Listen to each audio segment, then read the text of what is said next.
Bonjour à tous. Maxime Moreau. Donc moi, je travaille chez Cross Knowledge depuis 6 ans. J'ai accompagné environ 75 clients, une trentaine de grands comptes, ce qui représente plusieurs centaines de projets déployés. Donc je commence à avoir une petite expérience dans le learning et je vais laisser Sandrine se présenter.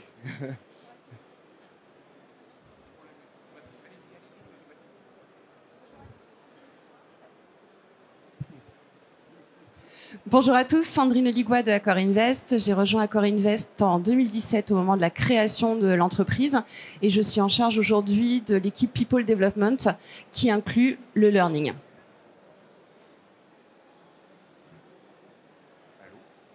Toujours pas. Alors, je vais présenter Cross Knowledge en quelques mots. Pour la petite histoire, Cross Knowledge, ça a déjà 25 ans. Donc, c'est arrivé dans les années 2000. Pour les plus jeunes d'entre nous, c'est l'arrivée d'Internet. Et donc, ça a été parmi la première entreprise qui a digitalisé du contenu. Donc, ça, c'est la première brique que vous voyez. Ensuite, avoir du bon contenu, c'est sympa. Mais il faut avoir des activités et créer de l'interaction avec les collaborateurs pour pouvoir les engager, assurer un ancrage mémoriel de ce qu'ils apprennent. Et donc ça a été la deuxième brique. Mais après, vous pouvez avoir le meilleur contenu avec la meilleure plateforme. Si jamais vous n'avez pas des personnes qui vont définir de bons objectifs pédagogiques, définir un bon marketing autour de la formation, en fait, votre formation, elle sera pas consommée par vos collaborateurs. Et donc ça, c'est la troisième brique qui est hyper importante, qui est notre partie expertise. Et on a aussi une petite brique plutôt intégration et technique, mais c'est un autre sujet.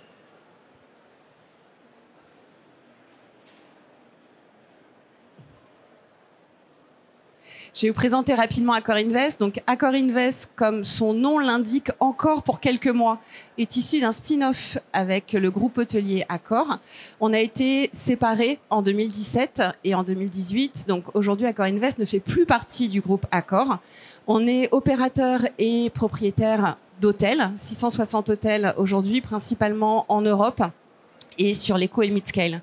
Ça représente 24 000 collaborateurs dans le groupe, dont 800 qui travaillent sur les fonctions support. Et c'est la population qui nous intéresse aujourd'hui, avec 2 métiers principaux d'expertise, qui sont l'asset management et l'excellence opérationnelle. Et après, toutes les fonctions support habituelles dans une entreprise, finance, légale, RH, etc. Alors, qu'est-ce qui t'a amené chez nous? Alors, qu'est-ce qui m'a amené chez vous? C'est notre contexte global. Il faut savoir que Accor Invest, depuis qu'on a été créé, on n'a pas été épargné, ce qui est le cas de toutes les entreprises qui sont aujourd'hui en marche.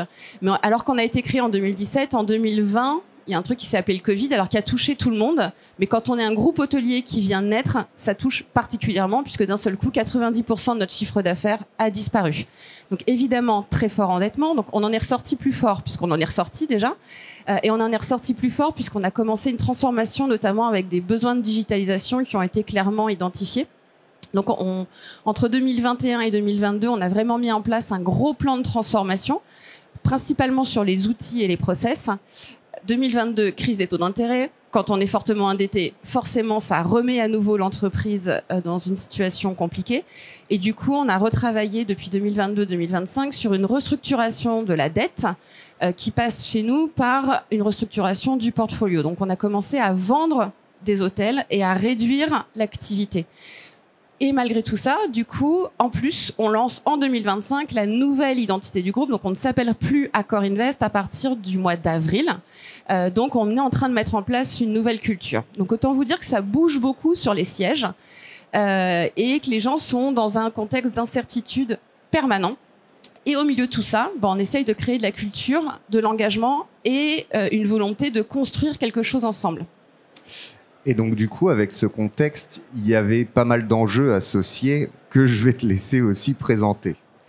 Évidemment, donc c'est ce que j'ai commencé à vous indiquer. Il y a les risques, ils sont les mêmes dans toutes les entreprises, mais nous, ils ont été vraiment multipliés par notre contexte. Une augmentation du turnover en période de transformation. On sait que quand ça bouge, les collaborateurs bougent aussi. Et puis nos collaborateurs à nous, ils étaient bien identifiés par tous les recruteurs du marché. Donc la tentation était grande d'aller voir ailleurs si l'herbe était plus verte. Le désengagement passif aussi, ceux qui restent, mais pas pour les bonnes raisons. Et du coup, ça, c'était une vraie crainte aussi de dire bon, bah, je laisse passer la tempête et je vois ce qui se passe. Et puis la rupture de confiance avec les partenaires sociaux, ça c'était clé parce que pour faire des sessions et pour faire ce genre de transformation, il faut avoir les partenaires sociaux. Enfin, les avoir dans la poche, c'est un challenge, mais en tout cas garder une relation de confiance avec eux et travailler sur les collaborateurs et sur leur engagement, c'est une manière d'obtenir la confiance des partenaires sociaux. Mais là, je vous apprends évidemment rien. L'objectif, c'était d'attirer, parce que malgré tout, pendant cette période-là, on a continué à avoir du recrutement. Donc, attirer dans une entreprise où la presse dit qu'on est au bord du gouffre et du précipice et qu'on est fortement endetté, c'est compliqué. Développer l'employabilité des collaborateurs, puisqu'on sait qu'il y en a qui vont devoir quitter le groupe. Donc, travailler sur leur employabilité interne pour faire en sorte qu'ils soient performants et qu'ils nous aident à répondre à nos défis, mais aussi sur leur employabilité externe, parce que ceux qui vont quitter le groupe, c'est pas de leur faute. Ils n'ont pas démérité et du coup, il faut vraiment qu'on les aide à passer l'étape d'après. Et puis, évidemment, monter en compétences sur les métiers en tension, mais là, on a tous le même challenge. Donc l'objectif, c'était vraiment de mettre le learning comme un des piliers de cette transformation, pas comme un accessoire, pas comme un truc superficiel, mais vraiment de dire la compétence, ça va être notre socle et le learning et la culture learning, c'est quelque chose qu'il faut qu'on mette en place. Et il a fallu le créer parce que chez Accor Invest, on l'avait pas encore travaillé. C'est quelque chose qui était très fort dans les hôtels, pas forcément sur les fonctions support à l'époque de Accor. Et du coup, il a vraiment fallu créer faire prendre conscience des besoins de learning. Je te laisse continuer avec le plan de transformation qui a été associé à tous ces enjeux. Alors ça, évidemment, je pourrais vous en parler pendant des heures et des heures, puisque c'est une stratégie sur 3 ans qui a été développée. On a développé sur 5 axes, en fait, en disant le learning, c'est un des piliers, mais il n'y a pas que ça, et il faut qu'on prenne le sujet à 360 si on veut que ça fonctionne. Donc c'est assez classique finalement, mais on a d'abord travaillé sur l'équipe de management en disant c'est eux qui sont porteurs de la transformation et c'est eux qui sont porteurs de l'engagement des collaborateurs. Donc il faut vraiment qu'on travaille sur les compétences de nos managers et faire en sorte que eux-mêmes soient en état de nous aider et d'être cette courroie de transmission. Donc on a beaucoup travaillé sur le leadership. On a travaillé sur le SWP aussi, où on a identifié toutes les compétences aujourd'hui nécessaires dans l'entreprise, mais aussi celles qui seront nécessaires demain. On a travaillé sur l'écosystème L&D et c'est là où je vais revenir. On a travaillé sur la culture et on est en train de travailler sur la culture parce qu'évidemment, quand on change de nom en avril 2025, c'est pas qu'un changement de nom, c'est aussi la marque d'une nouvelle identité et d'une nouvelle culture. Et on travaille en interne sur la culture et évidemment le change management qui vient partout puisque sans expliquer à quoi ça sert, on fait pas le changement. Sur l'écosystème L&D. Et du coup, nous, on t'aide où là-dedans? Partout. Non, on aide surtout sur l'écosystème L&D, même si je vous ai pas parlé que de mes besoins de formation, puisqu'on a parlé de stratégie RH et Cross Knowledge est venu m'accompagner sur la totalité de la stratégie, pas uniquement sur du contenu, puisque le learning, c'est pas juste consommer des contenus. Donc, on a commencé surtout à travailler sur mettre en place l'environnement propice au learning, puisque c'est pas suffisant, mais en tout cas c'est nécessaire. Et du coup, on a travaillé sur le LMS, tout bêtement. Avant, on avait un catalogue de formation. On a vraiment travaillé sur un écosystème, quelque chose ou un look and feel très facile pour que les formations soient au moins faciles d'accès. Et sur l'offre, on a commencé par des formations en langue, puisque là, le besoin était clairement identifié par tous, donc c'était facile de rentrer par cette porte-là. Puis une fois qu'on avait le pied dans la porte, on a ouvert un petit peu plus. On a ouvert avec des formations ESG, avec la Climate School, parce qu'on a des fortes ambitions ESG chez Accor Invest. Et puis, on a aussi travaillé sur le LXP et sur toutes les soft skills avec Cross Knowledge. Et c'est là où vraiment l'équipe Cross Knowledge nous a aidé à monter l'offre pertinente en fonction de nos objectifs entreprise et en fonction des objectifs people development. Et on a défini une offre qu'on renouvelle régulièrement. Super. Et donc là, on va attaquer en 2025 avec nous ce qu'on appelle un Learning Challenge, c'est-à-dire mettre en place une expérience un peu fun et ludique autour du changement d'identité du groupe Accor Invest, de son changement de nom, de façon à les accompagner dans ce changement et faire en sorte que les collaborateurs soient au courant, sachent, prennent connaissance de ce changement et de ses valeurs. Là, vous avez quelques illustrations de ce qu'on a pu mettre en place. Donc là, c'est très simple. On a mis ça en place il y a 8 mois. C'est le départ. Vous pouvez voir qu'il y a une partie qui va être dédiée aux managers, donc qui ne s'affichera que pour les managers. Donc, on a aussi au sein de Cross Knowledge, on n'adresse pas toutes les formations à tout le monde. Il faut cibler. Et même chose pour la communication. On communique au bon moment. C'est des choses qui sont clés. Tout le monde reçoit trop d'emails. Voilà. Donc, c'est des choses qui sont hyper importantes pour avoir de l'impact, pour convaincre les collaborateurs de ce qu'on met en place. Et au sein d'Accor Invest, il y a aussi eu, et ça, je pense que c'est une de nos forces, on propose des programmes avec des experts, des activités pédagogiques, mais Accor Invest a la possibilité de personnaliser ce qu'ils sont en train de développer. Donc, on a aussi des contenus made in Accor Invest qu'ils ajoutent au contenu de nos experts de façon à être les plus pertinents possibles auprès des collaborateurs. Et ça, c'est quelque chose qui est extrêmement important et auquel on est très attaché. Quelques résultats qu'on a obtenus là en 8 mois que je vais te laisser commenter. En 8 mois et pas uniquement par rapport au challenge qu'on avait, on s'est rendu compte que l'engagement était stable sur les 3 dernières années. Alors un engagement stable, ça peut paraître un peu déceptif, mais vu notre contexte, en fait, c'est une très bonne nouvelle parce que ça veut dire que malgré les différentes crises qu'on a annoncées, malgré les réorganisations, malgré les restructurations, enfin tout ce que ça implique d'avoir une entreprise qui est en restructuration financière, hein, vous imaginez bien, garder un taux d'engagement stable, pour nous, c'est une victoire. Et surtout, l'engagement, c'est est-ce que vous recommandez Accor Invest à un ami qui cherche du travail ? Enfin, on sait qu'on recrute pas, donc rien que cette question-là, mais là tout le monde la connaît. Mais surtout, du coup, les piliers de satisfaction augmentent. Donc ça, c'est une bonne chose. On a réduit le taux de départ de 0,8 points. Donc même chose, ça peut paraître pas grand-chose, mais sur un moment où, notre équipe en premier, hein, les chasseurs de tête nous contactent toutes les semaines pour nous proposer des choses, avoir réduit le taux de départ, là aussi, c'est hyper structurant. Surtout, on a réduit on n'a pas eu de départ important sur les gens qui étaient identifiés comme étant à retenir. Donc ça aussi, c'est quelque chose de satisfaisant. Et puis, à la question justement, est-ce qu'on est satisfait des offres learning et des opportunités de développement ? Là aussi, on a augmenté, alors qu'on est tout juste de commencer à mettre en place l'offre Cross Knowledge. Donc on a augmenté de 0,5 points avec un taux de pénétration du LMS de 54%. Là aussi, on peut se dire, franchement, ça casse pas 3 pattes à un canard. Sauf qu'on était à 17% avant. Donc là aussi, c'est petit à petit, petit pas par petit pas. On n'est pas... On prévoit pas de partir sur Mars, nous. C'est juste des petits pas qui nous permettent de sécuriser en fait tout ce qu'on fait. Et alors, qu'est-ce qu'on a prévu pour cette année ? On continue, puisque justement, théorie des petits pas, mais quand même, on voit loin. On continue avec le renforcement de la performance et de l'expertise. Donc, on va travailler vraiment, une fois qu'on a travaillé sur les compétences et l'identification des compétences, notre point maintenant, c'est de travailler sur les expertises métiers. Parce que les soft skills, c'est bien, tout le monde comprend à quoi ça sert et nous, on sait que c'est le pilier. Par contre, les Job Family continuent à nous demander des expertises métiers. Et l'employabilité, ça passe aussi par de l'expertise métier.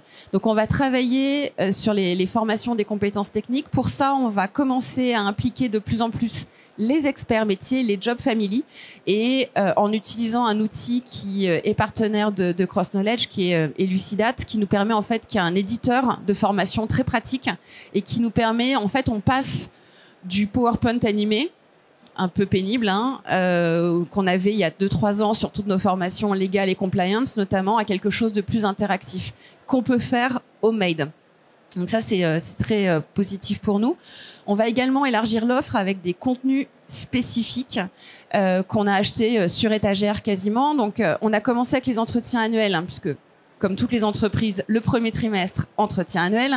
Mais nous, on vient de lancer le SIRH. Et en fait, on a profité du passage des évaluations annuelles dans le SIRH pour en remettre une petite couche sur, savoir sur quel bouton on appuie, c'est bien. Savoir de quoi on discute, c'est mieux. Donc là, on a pu faire du contenu hybride. C'est-à-dire qu'on a acheté sur étagère des contenus qui existaient chez Cross Knowledge et on a pu les adapter à Accor Invest. Donc, par exemple, le Pass to Performance pour les managers, l'introduction, c'est pourquoi est-ce que c'est important de faire un entretien d'évaluation, au cas où il fallait le rappeler. Et puis, le module 1, c'est l'évaluation chez Accor Invest. Donc, le contenu d'évaluation, le module, etc. Et après, on est reparti sur des contenus achetés sur étagère, sur Cross Knowledge.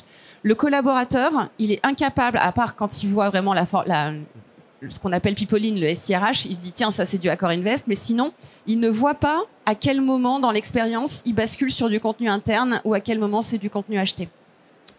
Exactement. Et si je peux me permettre vite fait de commenter ça, c'est-à-dire que là, on est vraiment dans quelque chose d'important. On va amener aux collaborateurs, par exemple, à un manager, comment tu définis des objectifs SMART avec tes subordonnés, mais on va aussi amener, voici dans quel logiciel et par quelle manière administrativement, tu vas remplir tes tâches. Et donc, dans une seule et même formation, on adresse l'expertise un peu technique, administrative, mais aussi l'expertise comment toi, en tant que manager, tu dois faire en sorte d'embarquer tes collaborateurs dans quelque chose qui a du sens avec la stratégie de ton entreprise.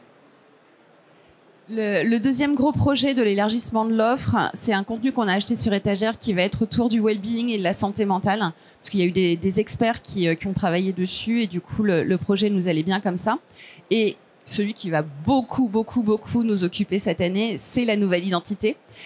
Donc la culture, la marque employeur. Et pour le déploiement de la culture et des 3 valeurs, on va lancer un Learning Challenge qui va être gamifié et qu'on va travailler avec Cross Knowledge directement. Donc vous avez quelques illustrations là. Donc ça c'est le programme Wellbeing que vous voyez, c'est Polar Odyssey. Et donc vous voyez, on est dans une expérience très immersive de façon à embarquer l'apprenant dans quelque chose qui va un petit peu le changer des formations habituelles, amener de la nouveauté pour le rendre curieux et lui donner envie de compléter ce qu'il est en train d'accomplir, ce qui veut dire la formation dans notre cas. Voilà, on a d'autres programmes et surtout, le plus important et ce qui va beaucoup nous occuper dans les prochains mois, sur lequel on a commencé à travailler, c'est un challenge. Et là, quand on parle d'un challenge, c'est vraiment d'essayer de créer un défi, d'être le plus ludique possible avec les collaborateurs, avec un très fort storytelling. Donc en fait, on va raconter une histoire et dans cette histoire, on va amener les briques de formation dont a besoin l'entreprise pour que les collaborateurs atteignent les objectifs pédagogiques fixés. Et c'est ça qui est vraiment important, c'est ça qui est sympa, c'est ça qu'embarque et c'est ça qui marche aujourd'hui avec beaucoup de nos clients. Donc on a tout un univers graphique, évidemment, on crée une aventure et surtout, on communique. Faut pas oublier, on parle de learning culture. Donc, quand on parle de culture aujourd'hui, vous sortez un film, par exemple, vous avez au moins 25% du budget de ce film qui est dédié à la communication. Si vous parlez d'une grosse production, c'est 50% qui est dédié à de la communication. Et en fait, dans la formation, c'est un peu pareil. Cet aspect communication, moi, je trouve qu'il est trop souvent oublié, alors qu'il est vraiment clé. Embarquer les collaborateurs avec une belle communication, c'est indispensable si vous voulez que votre programme soit un succès. Donc, je vais vous présenter quelques exemples qu'on a fait pour d'autres clients parce qu'on a un accord de confidentialité avec Accor Invest et donc mon directeur général serait pas très content si je disais quoi que ce soit. Donc là, c'est le groupe Alstom qu'on a accompagné sur des nouvelles valeurs R, Agile, Inclusive, Responsible.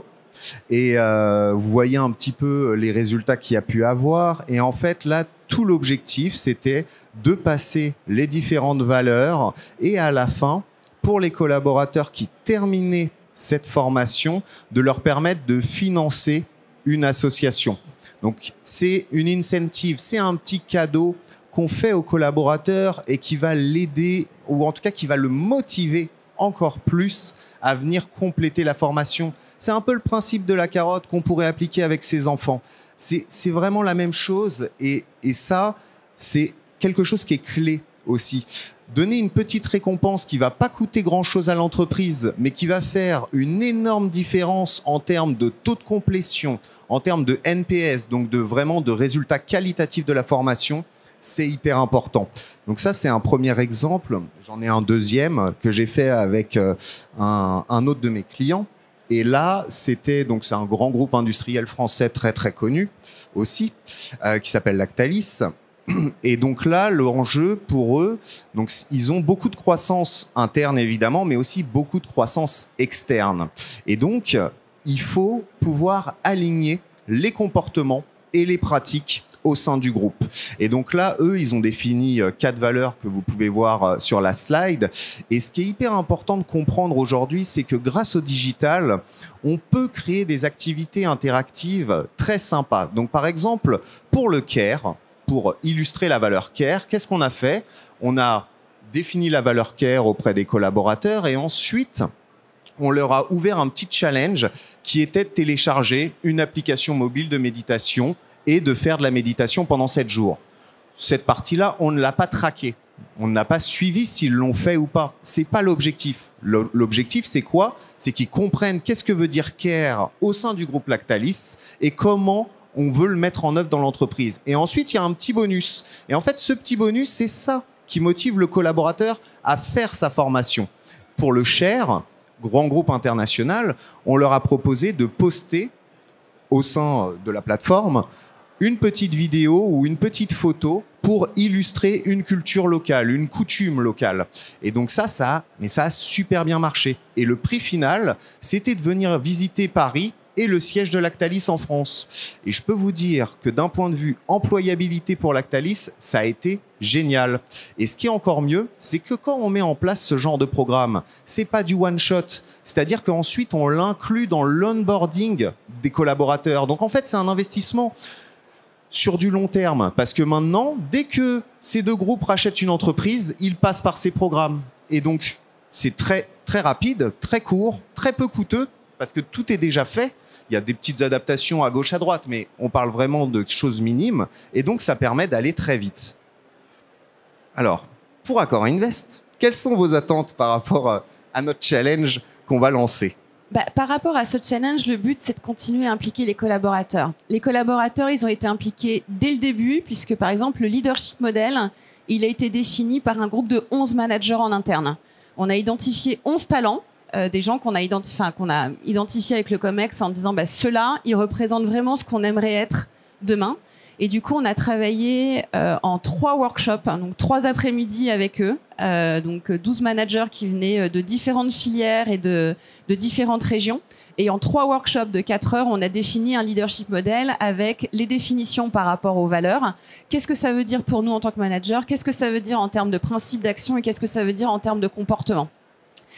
Mais on s'est dit, le leadership model, ça s'arrête pas qu'au manager. Donc, comment est-ce qu'on fait pour s'assurer que les collaborateurs s'accaparent bien cette mesure? Donc, pour ça, on a pris même chose, une sorte de sounding board, une communauté interne qu'on manage avec un partenaire et où les collaborateurs, même chose, issus de toutes les régions. Donc là, c'est un groupe de 30 collaborateurs, à la fois frontline managers, mais aussi employés, ont pris le leadership model et réfléchissent en disant nous, qu'est-ce que ça nous inspire, comment on réagit, qu'est-ce qu'on comprend pas, et quelles sont les best practices à mettre en place pour que ça arrive vraiment et que ce soit pas juste affiché sur les murs, mais que ça se voit dans la vie quotidienne.